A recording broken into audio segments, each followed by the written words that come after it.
స్తోత్రం. ప్రభునందు నాకు అత్యంత ప్రియులైన నా తోడి ప్రార్థనా యోధులు, యెహోవా జ్ఞాపకకర్తలందరికీ కూడా ప్రభు యేసు నామములో దైవాశీస్సులు, శుభాకాంక్షలు తెలియపరుస్తూ ఈ అర్ధరాత్రి ప్రార్థనా మహాపోరాటానికి మరోసారి మిమ్మల్ని ఆహ్వానిస్తూ, మరి చాలా నెలల విరామము తర్వాత నేను మీ ముందుకు రాగలుగుతున్నందుకు ఆనందిస్తూ ఈనాటి ప్రార్థన మహాపోరాటాన్ని ప్రారంభించుకుంటున్నాం. మరి రండి ప్రియులారా, అందరం కళ్ళు మూసుకొని ఒక చిన్న ప్రార్థన చేసుకొని తర్వాత ఈ ప్రార్థనా పోరాట కార్యక్రమాన్ని మనం ప్రారంభించుకుంటాం. స్తోత్రం స్తోత్రం స్తోత్రము నాయన, ప్రేమ కలిగిన మా మహాపరిశుద్ధ ప్రభువా, జీవము కలిగిన జీవాధిపతి అయిన మా మిక్కిలి గొప్ప ప్రభువా, పరమ తండ్రి, ఈ అర్ధరాత్రి వేళ నీ దీన సేవకుడు అనేక నెలల తరువాత ప్రభువా తిరిగి ఈ ప్రార్థన మహాపోరాటంలో పాల్గొనడానికి మీరు ఇచ్చిన కృప కొరకు నీకు స్తోత్రం చేస్తున్నాను. రాసిన ఆరోగ్య పరిస్థితిని బట్టి, ప్రయాణాలను బట్టి, ఎన్నో కారణాలను బట్టి రావడం వీలు పడకపోయినా నీ దీనదాసుడు పాస్టర్ రామ్మోహన్ రావు సమర్లకోటలో మీరు ప్రతిష్ఠించి వాడుకుంటున్న నీ సేవకుడు పాస్టర్ రాంబాబు మరి తాను ప్రతిష్ఠించుకొని ప్రతిరోజు నేను నిద్ర కాచి నిద్రను త్యాగం చేసి ఈ గొప్ప పోరాటాన్ని నడిపిస్తానని వారు తీర్మానించుకొని ముందుకు నడిచి ఉంటుండగా వారిని వెంబడించినటువంటి కొద్దిమంది ఆత్మల కొరకు స్తోత్రం చెల్లిస్తున్నాను. ప్రభువా, మీ దాసుడు ప్రార్థన పోరాటంలోనికి రాగలిగినా రాలేకపోయినా తమ బాధ్యతగా ఈ ప్రార్థన పోరాటాన్ని తమ భుజాల మీద వేసుకొని, ఇది నాది బాధ్యత, అయ్యగారు వచ్చినా రాకపోయినా, ఆత్మీయ తండ్రికి వచ్చినా రాకపోయినా మేము ప్రార్థన అయితే ఆపకుండా కొనసాగిస్తాం అనే గొప్ప తీర్మానంతో ఈ విరామ సమయమంతా కూడా ఆర్పజ్వాలని జ్వాలగా ప్రార్థనా జ్వాలను కొనసాగించి ధన్యులైనటువంటి యెహోవా జ్ఞాపకకర్తలందరినీ యేసయ్యా మీరు ఆశీర్వదించారు. చేయబడిన ప్రార్థన వ్యర్థం కాలేదు. మీరు దిగి వచ్చినారు, కార్యం చేస్తున్నారు. నీ స్తోత్రం అయ్యా. నీ కార్యములు ఒక మనిషి మీద ఆధారపడి జరగవు, పరిశుద్ధాత్మ మీద ఆధారపడి జరుగుతాయి నిరూపించినారు మరొకసారి. అందుకని నీకు వందనములు చెల్లిస్తున్నాను. పరిశుద్ధ పరమ తండ్రి, ఈ రాత్రి మరలా మేము ప్రార్థనలు పట్టుదలతో కొనసాగి బలమైనటువంటి ఫలితాలు, అద్భుతమైన విజయాలు పొందుకున్నట్టు సహాయం చేయమని మీరే నీ వాక్యం పంపించి మమ్మల్ని ప్రార్థన మహాపోరాటం నిమిత్తం ఆయత్తపరచడం యేసువతి పరిశుద్ధ నామములో స్తుతించి స్వతంత్రించుకొని ప్రార్థిస్తున్నాము తండ్రి. ఆమేన్, ఆమేన్. ప్రభునందు నాకు అత్యంత ప్రియులరా, మరి ఈ మధ్య చాలా నెలలు నేను రాలేదు ప్రార్థనా పోరాటంలో. దానికి ఎన్నో కారణాలు ఉన్నాయి. వరుసనే ప్రయాణాలు. మరి నేను రైల్వే కంపార్ట్మెంట్లో ఉన్నప్పుడు, ఎయిర్పోర్ట్లో ఉన్నప్పుడు, ఫ్లైట్లో ఉన్నప్పుడు, నేను ఈ టైంకు నేను ఎక్కడైనా ప్రయాణం ఉంటే సిగ్నల్ ఉండదు కనుక నేను మీతో పాటు కలిసి ప్రభు సన్నిధిలో ప్రార్థించలేకపోయాను. కనీసం సందేశమైనా మీ ముందుకు తీసుకురాలేదు. ఇంకొక వైపు విస్తారమైన ప్రయాణాలను బట్టి నాకు కొంచెం బలహీనత కూడా సంభవించింది. అనారోగ్యం ఏం కాదు కానీ ప్రయాణం, నిద్ర లేకుండా ప్రయాణాలు చేసి రాత్రంతా ప్రయాణం, పగలంతా 2, 3 కూటాలు, 4 కూటాలు. మరి ఒకప్పటి ఆరోగ్య పరిస్థితి కాదు, ఒకప్పటి వయస్సు కాదు కదా. ఇలాగ అనేక కారణాలను బట్టి మరి నేను రాలేని సమయంలో తమ్ముడు పాస్టర్ రామ్మోహన్ రావు గారు తాను ప్రతిష్ఠించుకున్నాడు. చక్కగా నడిపించారు. మీరందరూ సహకరించారు. నా వందనాలు. చదువుబడిన లేఖన భాగమును మనం చూద్దాం. చిన్న సందేశం మీతో పంచుకొని ప్రార్థనలోనికి మనం కలిసి వెళ్ళాలని నేను ఆశిస్తున్నాను. యెషయా గ్రంథం 64వ అధ్యాయం 4వ వచనం.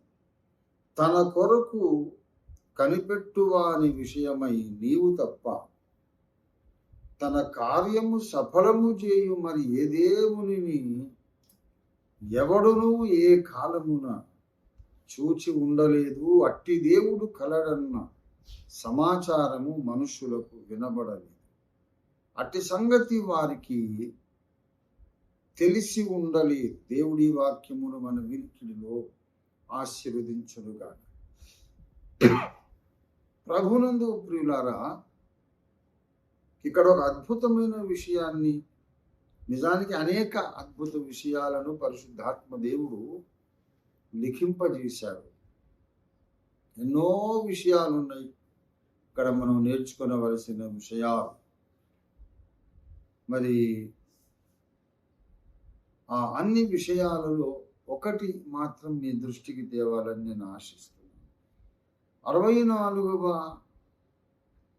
అధ్యాయం, యెషయా గ్రంథం 64వ అధ్యాయం మొదటి వచనాన్ని మీరు చూస్తే, గగనము చీల్చుకొని నీవు దిగి వచ్చేదవుగాక అని ప్రవక్త ప్రార్థిస్తున్నాడు. గగనము అంటే ఆకాశం, చీల్చుకొని ఒక బట్టను, ఒక తెరను పర్రున చీల్చినట్టు, చింపినట్టు. అంటే ఆకాశమును చీల్చడం ఏంటి? ఆకాశం అంటే శూన్యమేగా. ఆకాశం అనేది ఒక ద్రవ పదార్థము కాదు, ఒక ఘన పదార్థము కాదు, సెమీ సాలిడ్, సెమీ లిక్విడ్ కాదు, ఏమి కాదు. జస్ట్ వాయువులు, రకరకాల వాయువులు. వాటిని చీల్చడం ఏంటి? ఇప్పుడు నా ముందు ఏముంది? గాలి. ఈ గాలిని ఇలా చీలిస్తే ఏమవుతుంది? అక్కడ చీల్చడానికి ఏముందని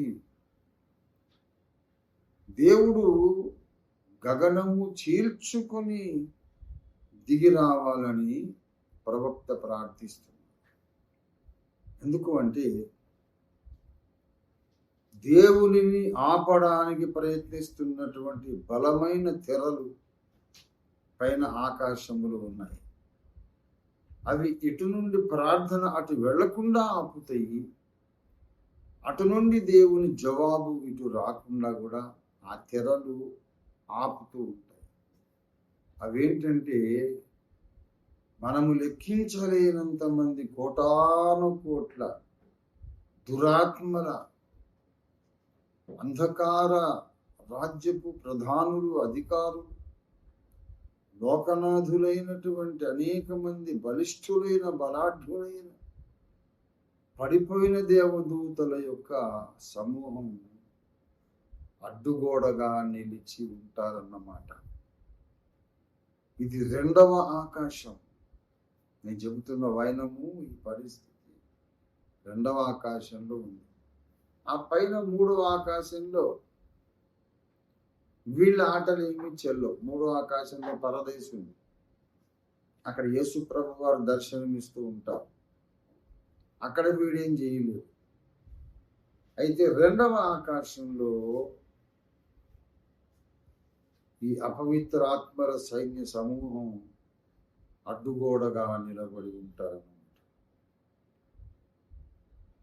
గనక మామూలుగా వాయువులు, గ్యాసెస్ ఆర్ ఎంప్టీనెస్ ఏదైనా ఉంటే దాన్ని చీల్చడం, చింపటం అదేమి అవసరం ఉండదు. కానీ ఆయన వచ్చేటప్పుడు అడ్డుకోవడానికి ప్రయత్నించే కోట్లాది మంది దేవదూతలతో కట్టబడినటువంటి అడ్డుగోడలు చీల్చుకొని దిగి వచ్చేదవుగాక అని ప్రవక్త ప్రార్థిస్తున్నాడు.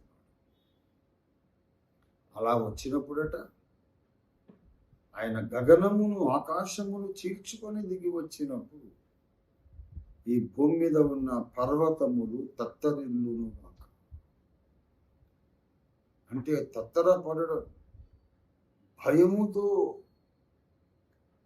గడగడ వణకడం, ఏం మాట్లాడాలో ఏం చేయాలో తెలియకుండా తొట్టుపాటు పడడం, తత్తరిల్లడం అంటే అది. పర్వతములు తత్తరిల్లడం అంటే ఈ పర్వతాలు ఎవరు? మళ్ళీ ఇది ఇంకొక ఉపమాన భాష. పర్వతములంటే జెరుబ్బాబెలును అడ్డగించడానికి ప్రయత్నిస్తున్న దురాత్మల సమూహమునకున్న పేరే పర్వతాలు. ఓ గొప్ప పర్వతమా, జెరుబ్బాబెలును అడ్డగించడానికి నీవెంత మాత్రపు దానం అన్నాడు జకర్యా గ్రంథంలో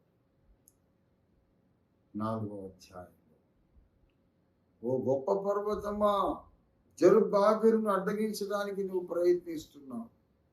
ఆఫ్టర్ ఆల్ నీవెంత మాత్రపు దానివి, ఎలాగ అడ్డగిస్తావు అని సవాలు విసిరాడు పరిశుద్ధాత్మ ద్వారా ప్రవక్త. అలాగా దేవుని మందిర నిర్మాణకులు, జెరుబ్బాబెలు అంటే దేవుని మందిర నిర్మాణకులు. ఆ రోజుల్లో ఒకటే మందిరం ఉండేది, ఒకటే జెరుబ్బాబెలు. మరి ఈ రోజుల్లో ప్రతి స్థానిక క్రైస్తవ సంఘము ఒక సజీవ మందిరమే కదా. ప్రతి స్థానిక క్రైస్తవ సంఘం ఒక సజీవ మందిరమే, సజీవ రాళ్లతో కట్టబడుతోంది గనుక ప్రతి సంఘ నిర్మాణకుడు కూడా ఒక జెరుబ్బాబెలు అని మనం చెప్పుకోవచ్చు. ఆ జెరుబ్బాబెలులను అడ్డగించడానికి ఎన్నో పర్వతాలు అడ్డు నిలబడి ఉన్నాయి. ఎక్కడైనా సువార్త చెబుదామంటే ఆటంకం, మందిరం కడదామంటే ఆటంకం, సువార్త చెప్పి ఆత్మలను రక్షించి రక్షణలోకి నడిపించి బాప్తిస్మాలు ఇద్దామంటే ఆటంకం, ఎక్కడైనా ఆరాధనలు ప్రార్థన కూటాలు నిర్వహిద్దామంటే ఆటంకం. మన దేశంలో ఇటీవలి కాలంలో మరీ ఎక్కువైపోయింది వ్యతిరేకత. ఎన్నో ప్రచారాలు జరుగుతుంటాయి. ఈ మతోన్మాదులు వాళ్ళ మతాన్ని కూడా వెళ్ళి ఇతర క్రైస్తవ దేశాల్లో ప్రచారం చేసుకుంటారు. కానీ మన దేశంలో మనం యేసుని గురించి చిన్న కరపత్రం ఇస్తే పెద్ద గొడవలు చేస్తుంది. ఇవన్నీ ఏమిటంటే దేవుని సంఘ నిర్మాణకులైన, క్రీస్తు సంఘ నిర్మాణకులైన, ఆత్మలను సంపాదించి సంఘములను కట్టుచున్నటువంటి జెరుబ్బాబెలులను ఎదిరించి నిలబడుచున్నటువంటి గొప్ప గొప్ప పర్వతాలు. ఆ పర్వతాలు తత్తరిల్లుతున్నాయట. దేవుడే దిగి వచ్చినాడు, తన సంఘాన్ని కట్టుతున్నటువంటి జెరుబ్బాబెలుకు సహాయం చేయడానికి దిగొచ్చాడు. ఆయన వచ్చేటప్పుడు అడ్డుగోడగా నిలిచిన దురాత్మల సమూహములను చీల్చి చెండాడి, అడ్డుతెరను పర్రున చింపినట్టుగా చింపేసి ఆయన మొదట ఆకాశానికి భూమి మీదికి వస్తున్నాడు. అంత బల పరాక్రమములతో ఆయన రావడాన్ని చూసి, పౌరుషముతో ఆయన రావడాన్ని చూసి భూమి మీద ఉన్నటువంటి సంఘ విరోధులైనటువంటి శక్తులు, సువార్త విరోధులైనటువంటి శక్తులు, ఈ పర్వతాలు గడగడలాడిపోతూ ఉన్నాయి. అది అక్కడ ఉన్నటువంటి పిక్చర్. ఎప్పుడైతే ఆయన గగనమును చీల్చుకొని ఈ భూమి మీద ఉన్నటువంటి సాదృశ్య రూపక పర్వతాలను గడగడ వణికిస్తూ వచ్చేసాడో, అప్పుడు ఏం జరుగుతుందంటే 64:2 నీ శత్రువులకు నీ నామమును తెలియజేయుటకై అగ్ని గచ్చపొదలను కాల్చు రీతిగాను, అగ్ని నీళ్లను పొంగ జయు రీతిగాను నీవు దిగి వచ్చేదవు అంటున్నాడు. అగ్ని గచ్చపొదలను ఇలా కాలుస్తుంది, ఆటంక శక్తులన్నీ కాల్చేసే బల పరాక్రమాలతో దివ్యాగ్ని జ్వాలగా అగ్నిస్తంభముగా ఆయన వస్తాడు. అలా వచ్చినప్పుడు నీళ్లను అగ్ని పొంగ చేస్తుంది, సలసల మరిగేటట్టు చేస్తుంది. అలాగే ఈ అన్య జన సమూహములను, అన్య జనములనే జల రాశులను సలసలసల మరిగేటట్టు చేసి అగ్నిగా, మహాగ్నిగా ఆయన వచ్చినప్పుడు అన్యజనులందరికీ ఆయన నామము ఏమిటో తెలుస్తుంది. యెహోవా అను నామము ధరించిన ఆయన మాత్రమే, నజరేయుడైన యేసు అనే నామము ధరించిన ఆయన మాత్రమే మహాదేవుడు, సత్యదేవుడు, నిత్యదేవుడు, నిజమైన దేవుడు, మహిమగల దేవుడు అన్యజనులందరూ తెలుసుకుంటారు. అలా నీవు వచ్చెదవు గాక అని ప్రవక్త పరిశుద్ధాత్మ ద్వారా ప్రార్థన చేస్తూ తర్వాత 3వ వచనములు అంటున్నాడు, జరుగునని మేము అనుకొనని భయంకరమైన క్రియలను నీవు చేయగా.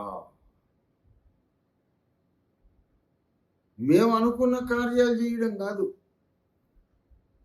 మేము అనుకున్న కార్యాలు చేయడంతో పాటు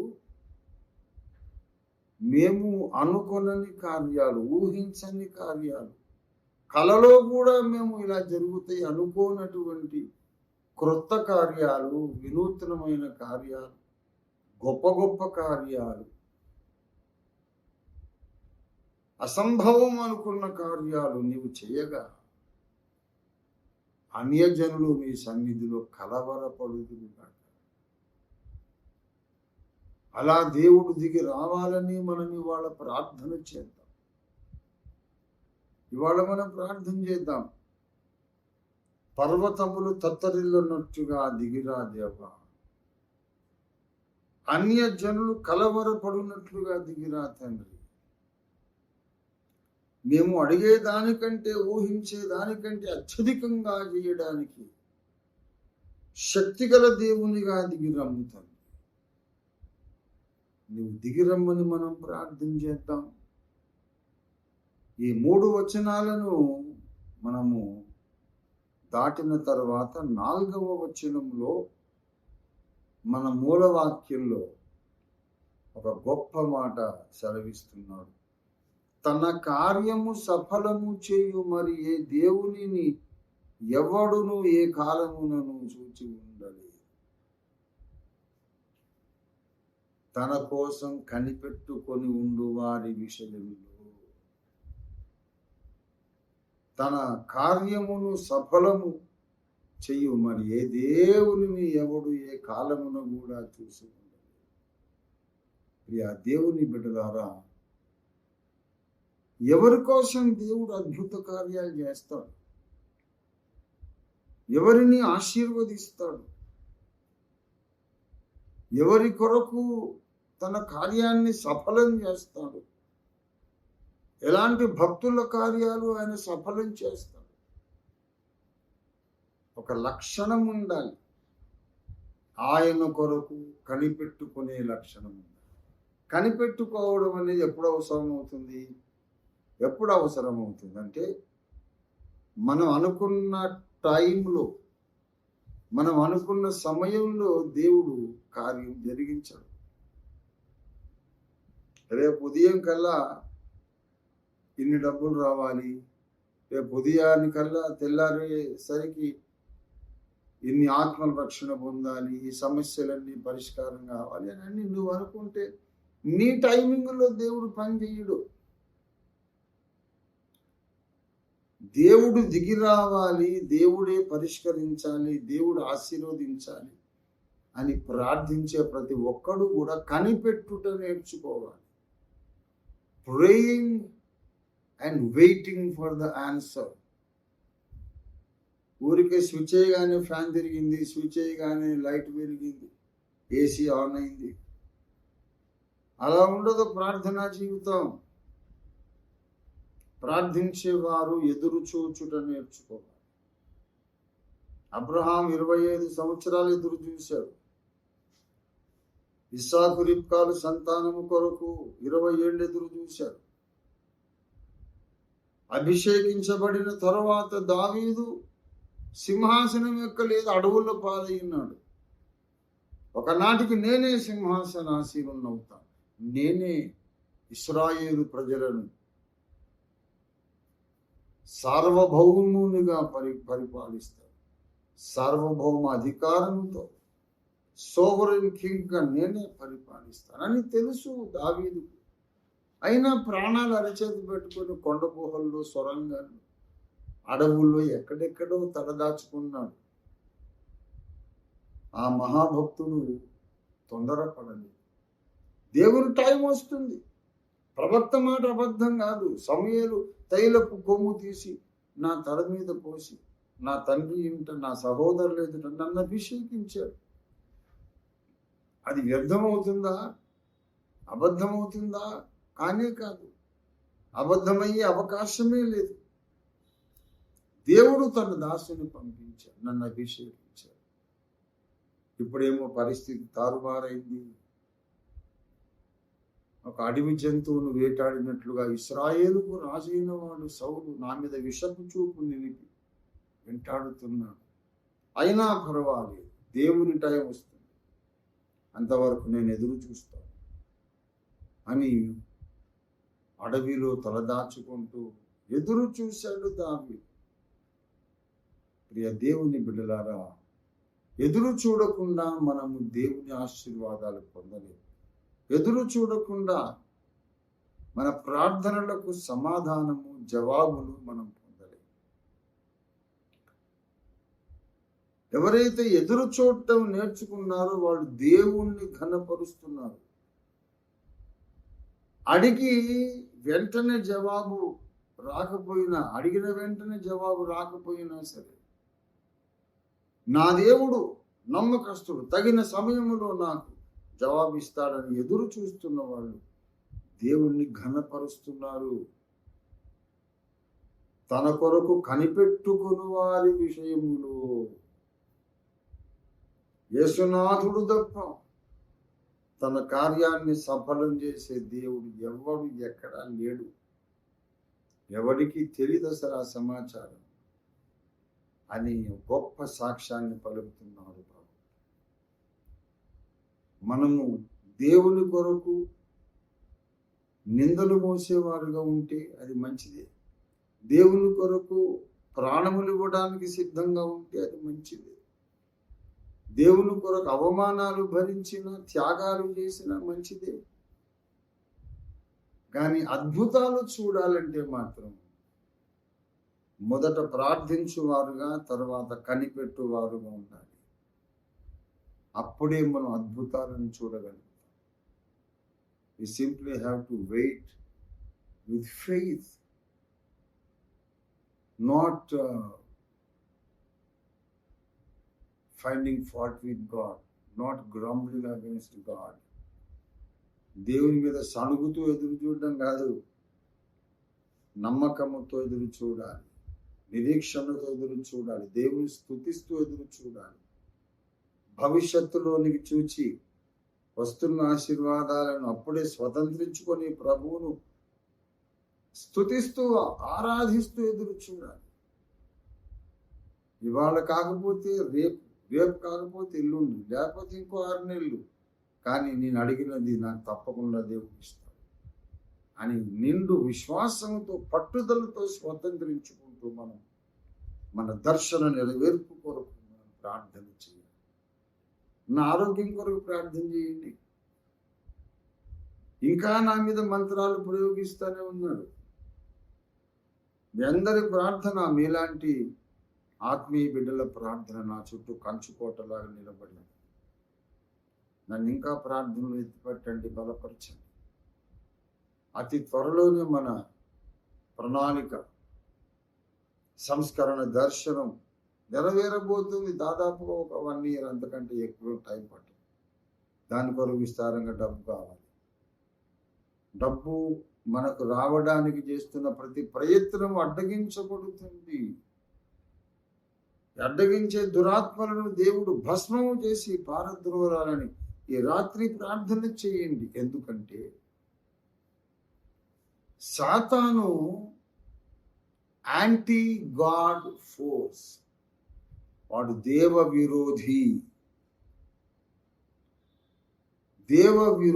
అయినటువంటి మర్మము వాడు. దేవుడు ఏం చేస్తాడో దానికి వాడు వ్యతిరేకి. దేవుడు సత్యవంతుడు, వాడు అబద్ధికుడు. దేవుడు ప్రేమామయుడు, వాడు ద్వేషంతో నిండినవాడు. దేవుడు ఎంతైనా నమ్మదగిన వాడు, వాడు ఎంతైనా మోసగాడు. దేవుడు అందరికీ ఉపకారి, వాడు అందరికీ అపకారి. దేవుడు ఏమేమి అయి ఉన్నాడో దానికి వ్యతిరేక స్థితిలో ఉన్నవాడే సైతాను. ఇది నిర్వచనం. కాబట్టి మరి ఇక్కడ దేవుడేమో కార్యము సఫలము చేయువాడైతే, మరి సాతానేముడు కార్యాన్ని విఫలం చేస్తాడు. మనందరి జీవితంలో మనము మన కార్యాలు విఫలం కావడం చూస్తున్నాం.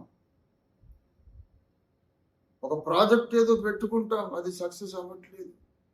అవుతే కోట్ల రూపాయలు వచ్చేస్తాయి మనకి. కొండంత ఆశ పెట్టుకొని కోట్ల రూపాయలు వస్తాయని ఎన్నో లక్షలు ఖర్చు పెట్టేసి చేతులు కాల్చుకొని చతికిల పడిపోతున్నాం. ఎందుకు ఇలా జరుగుతుంది? ఒక ల్యాండ్ అమ్ముదాం అనుకుంటాం, అది అమ్ముడుపోదు. మన ల్యాండే 100 కోట్లు చేసే ల్యాండ్ 50 కోట్లకు అమ్మేస్తాం. 10 కోట్లు చేసే భూమి 4 కోట్లకి అమ్ముదాం అనుకుంటాం. అయినా వస్తారు, చూస్తారు, అన్ని వెరిఫై చేసుకుంటారు. పేపర్లు బాగున్నాయి, పక్కాక ముందు ఏం డిస్ప్యూట్ లేదంటారు. ఎల్లుండి వస్తామంటారు, అడ్వాన్స్ ఇస్తామంటారు, మళ్ళీ అడ్రస్ లేకుండా వెళ్ళిపోతారు. ఆల్రెడీ డబ్బులు ఇక వచ్చేసినాయి అనుకొని మనం ఊహల్లో మేడలు కట్టేస్తుంటాం. ఆ పోయిన పెద్ద మనిషి అట్టేపోతాడు, మళ్ళీ రాడు. ఎందుకని? మంచి మంచి పెళ్లి సంబంధాలు వస్తాయి. అంత ఓకే అంటే ఓకే అనుకుంటాడు, మళ్ళీ చెప్తాను, ఎల్లుండి చెప్తానని అట్టేపోతాడు, రాడు. ఎందుకని? మనం చేయాలనుకుంటున్న మంచి పనులన్నీ ఎందుకు ఆగిపోతున్నాయి? మన కార్యాలను విఫలము చేసే ఒక దేవ విరోధ శక్తి ఒకడున్నాడు. దేవుడేమో మన కార్యాలు సఫలం చేసే దేవుడు, సాతానేమో మన కార్యాలు విఫలము చేసే ఈ యుగ సంబంధ దేవత. కాబట్టి వాణ్ణి బంధించాలి ఇప్పుడు మనందరం కలిసి. విశ్వాసుల జీవితాలలో, దైవ సేవకుల జీవితాలలో, సత్య సంబంధుల జీవితాలలో, సంస్కరణకర్తలు, సంస్కరణవాదుల జీవితాలలో, సత్యమును స్థాపించడానికి అంకితమైనటువంటి విశ్వాస యోధుల, సత్య సైనికుల జీవితాలలో ఎన్నెన్నో కార్యాలు, మంచి కార్యాలు తలపెట్టి అవి ముందుకు సాగలేక చతికిలబడిపోవడానికి కారణమైన దురాత్మల సమూహమును ఈ రాత్రి మనము బంధించి పాతాళ లోకానికి విసరి కొట్టి త్రొక్కి సమాధి చేశారు. మనకు అధికారం ఉన్నది. మన దేవుడు మన కార్యాలు సఫలం చేస్తాడు. ఆయన మనకిచ్చిన అధికారాన్ని మనం కూడా ఉపయోగించుకోవాలి. ఇవాళ రెచ్చిపోయి విజృంభించి ప్రార్థన చేద్దాం. నా ఆరోగ్యం మీద ఇంకా ఏదేదో ప్రయత్నాలు చేస్తున్నారు, కానీ దేవుడు మహాకృపను బట్టి ఏం పని చేయట్లేదు. కానీ మనం ప్రార్థన మాత్రం మానకూడదు. శత్రువు యొక్క కుట్రలను మనము తక్కువ అంచనా వేయకూడదు. మెళుకోగలిగి ప్రార్థన చేయాలి. మెళుకోగలిగి ప్రార్థనలో దుష్టుని అగ్నిబాణములన్నింటినీ తిప్పికొట్టాలి. Go back to the sender, నిన్ను పంపించిన వాడి మీదకి వెళ్ళిపోమని ఆ మంత్ర శక్తులను మనం తిప్పికొట్టాలి, ఆజ్ఞాపించాలి. అవి మనకు లోబడతాయి. యేసు నామములో మన కార్యములన్నీ విఫలం కావడానికి వాడు ప్రయత్నం చేస్తున్నాడు. వాటిని మనం బంధించాలి. కార్యములను విఫలము చేసే దుష్ట శక్తులని రాత్రి బంధించి వేసి కార్యాలను సఫలం చేసే దేవుణ్ణి మనం పిలుచుకుందాం. ఆయన వచ్చేస్తాడు, గగనం చీల్చుకొని దిగి వస్తాడు. స్థానిక సంఘాలను కట్టుతున్నటువంటి లక్షలాది మంది జెరుబ్బాబెలులకు వ్యతిరేకంగా నిలబడిన పర్వతాలను తత్తరిల్లేటట్టుగా ఆయన వస్తాడు. ఆయన కొరకు మనం ఆశతో ఎదురు చూస్తూ ప్రార్థిస్తున్నాం గనక తప్పక మన కార్యాలను ఆయన సఫలం చేస్తాడు. అంతకంటే ఎక్కువ నేను మాట్లాడటం నాకు ఇష్టం లేదు. రండి, డబ్బులు మనకు రావడానికి ఉన్న ద్వారములను దేవుడు తెరుచున్నట్లుగా మనం ప్రార్థించాలి. మనకు రావలసిన డబ్బులు, రావలసిన పదవులు, రావలసిన హోదాలు, రావలసినటువంటి ఆత్మలు, జరగవలసినటువంటి పబ్లికేషన్ కార్యక్రమాలు, గ్రంథ రచన, గ్రంథ ప్రచురణ, ఇంగ్లీష్లోకి అనువాదం, ఇంకా బోల్డంత పని జరగాలి. మళ్ళీ దేవుని విశ్వ ప్రణాళిక మనం రాసేసాం. పరిశుద్ధ దేవుని గురించిన జ్ఞానం ఇంగ్లీష్లో రాశాం. యుగాంతం కూడా ఇంగ్లీష్లో రాశాం. ఆ తర్వాత ఇప్పుడు రాయాల్సింది విశ్వ చరిత్ర. అది మొదలు పెట్టాను, యుద్ధం స్టార్ట్ అయింది. వాడు వణికిపోతున్నాడు, పిచ్చెక్కినట్టు ప్రవర్తిస్తున్నాడు. ఎలా రాస్తావు ఈ పుస్తకం? రాయొద్దు, రాయడానికి వీల్లేదంతే అని నాకు ఎదురుకుండా వచ్చి నన్ను ఆపడానికి విశ్వ ప్రయత్నం చేస్తున్నాడు. వాడిని మనం అందరం కలిసి బంధించారు. త్వరలోనే విశ్వ చరిత్ర కూడా రావాలి. తర్వాత మహిమ ప్రపంచం రావాలి. ఆ తర్వాత ఆదిపస్తంభం రావాలి. ప్రమాణవాక్యం రావాలి. ఈ గ్రంథములన్నీ ఇంగ్లీష్లోకి రావాలి. వాటిని పర్ఫెక్ట్ తర్జుమా చేసి తర్వాత ఇంటర్నెట్లో ఆడియో బుక్స్, ఈ బుక్స్, కిండల్ వర్షన్ అన్నీ అవైలబుల్గా పెట్టాలి. దేవుని బిడ్డలారా, చాలా పని. రాత్రి మగళ్ళు 8 గంటలు పనిచేసే 3 టీములు తయారు చేస్తే 24 గంటలు ఈ 3 టీమ్స్ పనిచేయాలి. అలాగ పనిచేస్తే ఇంకొక సంవత్సర కాలము నాటికి ప్రపంచమంతా సత్యంతో మనం నింపగలుగుతాం. అందరూ అంగీకరిస్తారని కాదు, దేవుని చేత ఏర్పరచబడ్డ వాళ్ళే అంగీకరిస్తారు. కానీ అందరి దృష్టికి మనం సత్యం ఇదిగోనని ఎత్తి చూపించాల్సిన అవసరం అయితే ఉంది. అందరి దృష్టికి సత్యాన్ని తీసుకురావాల్సిన అవసరం. వాడి కన్ను ఒకసారి దీని మీద పడాలి, సత్యం మీద. దేవుని ఏర్పాట్లు వాడుంటే అంగీకరిస్తాడు, ఈ సత్య సంబంధుల కుటుంబంలోకి వచ్చేస్తాడు, లేకపోతే పోతాడు. మనకు సంబంధం లేదు. మనము ఇంత ముమ్మరమైనటువంటి కార్యక్రమాలు చేయాలంటే చాలా డబ్బు కావాలి, చాలా మ్యాన్ పవర్ కావాలి, చాలామంది పనిచేసే వాళ్ళు మనకు అవసరం, టెక్నీషియన్స్ అవసరం. దీని కొరకు ప్రార్థన చేయండి. నేను కమిటెడ్గా ఉన్నాను. రేపు డిసెంబర్ లోపల, అంటే ఇంకొక 6 నెలలు, ఈ 5-6 నెలల లోపుగానే మనము గణనీయమైనటువంటి ప్రోగ్రెస్ గ్రంథాల అనువాదంలో మనము తప్పకుండా తీసుకురావాలి. మరి ఇంకెన్నో విషయాలు ఉన్నాయి, ప్రార్థన చేయండి. నేను ఉన్న స్థలము కాకుండా స్థలము మారి అప్పుడు ఇంకా చకచక పుస్తకాలను రాయాలి. ఒక ప్రత్యేక వ్యూహం కలిగి ఉన్నాను. నేను బుక్ రాస్తుండగా నా చుట్టూ 3 వలయాలలో 3 రింగ్స్గా ప్రార్థనా యోధుల నుండి విజ్ఞాపన ప్రార్థన చేస్తూ ఉండాలి మానకుండా. సెంటర్లో నేను బుక్కులు రాస్తాను. నెలకొక పుస్తకం అయిపోతుంది. నెలకొక పుస్తకం ఎక్కువ పట్టి ఇప్పుడు ఏంటంటే నేను రాయకుండా మంత్రాలు ప్రయోగిస్తున్నాను. విశ్వాసుల ప్రార్థనతో స్థుతులతో అగ్ని గోడలు నిర్మించుకొని అగ్ని ప్రాకారం మధ్యలో కూర్చుండి నేను పుస్తకాలు రాస్తాను. ఎవడాపుతాడో ఎలా ఆపుతాడో చూస్తాను. వ్యూహానికి ప్రతి వ్యూహం ఉంది మన దగ్గర. ఆ వ్యూహం అమలు చేయాలంటే ఇప్పుడున్న ఇల్లు సరిపోదు, ఒక ప్రత్యేక స్థలం కావాలి. ప్రార్థన చేయండి. నాన్ స్టాప్ ప్రేయర్ టవర్ కావాలి మనకు. సెంట్రల్ చర్చ్కు మంచి ఆరాధన స్థలం కావాలి. ప్రార్థన చేయండి. మొత్తం భారతదేశంలో ఉండే క్రైస్తవ సంఘములు అన్నిటినీ ఒక త్రాటి మీదికి తెచ్చి సత్య గ్రంథాలు పరిచయం చేయాలి వాళ్ళకి. అందుకొరకు ప్రార్థన చేయండి. జరుగునని మేము అనుకోనని భయంకరమైన కార్యాలు నీవు చేయగా అన్యజనులందరూ కలవరపడుదురుగాక అంటున్నాడు ప్రవక్త.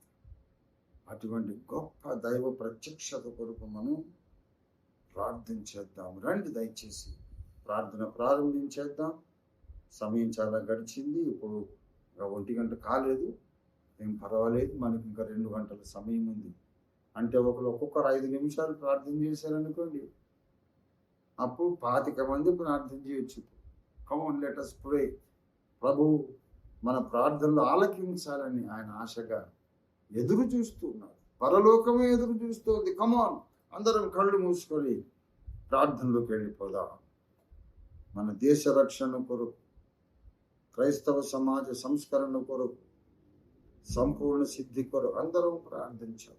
హల్లెలూయా, హల్లెలూయా, హల్లెలూయా, హల్లెలూయా, హల్లెలూయా, హల్లెలూయా, హల్లెలూయా, హల్లెలూయా, హల్లెలూయా. స్తోత్రం, స్తోత్రం, స్తోత్రం, స్తోత్రం, స్తోత్రం.